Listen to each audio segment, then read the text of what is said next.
You just spent weeks scripting, filming, and editing a massive long-form video. You hit publish on your brand new channel, refresh the page, and see absolutely nothing. For the first 48 hours, the view count sits stubbornly at 0.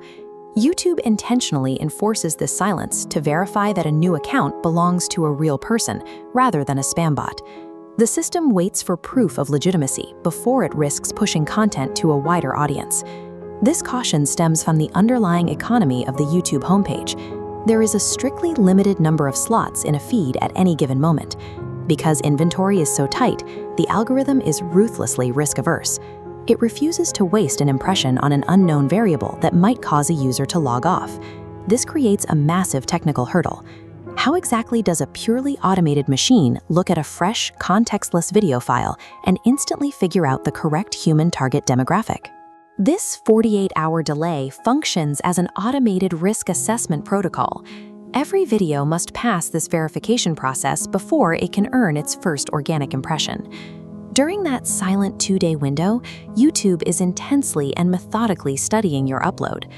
First, the AI engine scrubs through your audio file and transcribes every spoken word.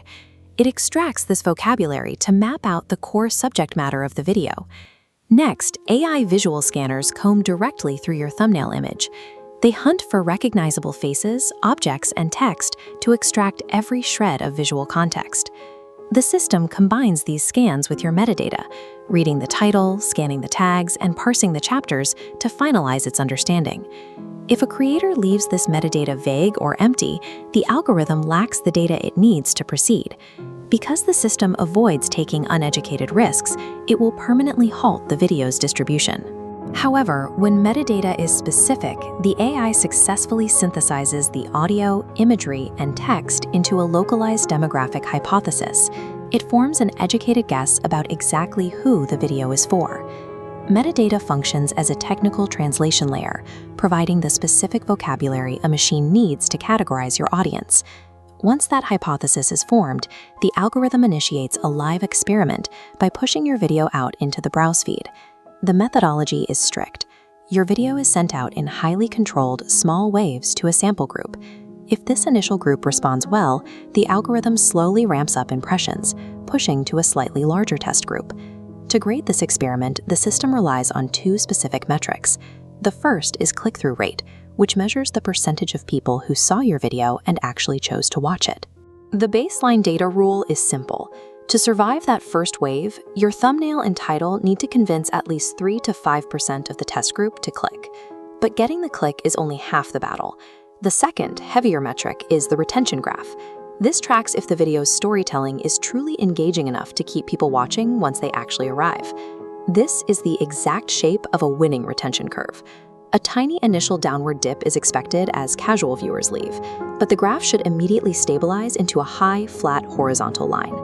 While the AI is smart enough to make the initial guess based on your metadata, cold human behavioral data is the only mechanism that can validate the experiment and unlock wider distribution. Once a video proves itself in browse, the algorithm moves it into the suggested feed sidebar.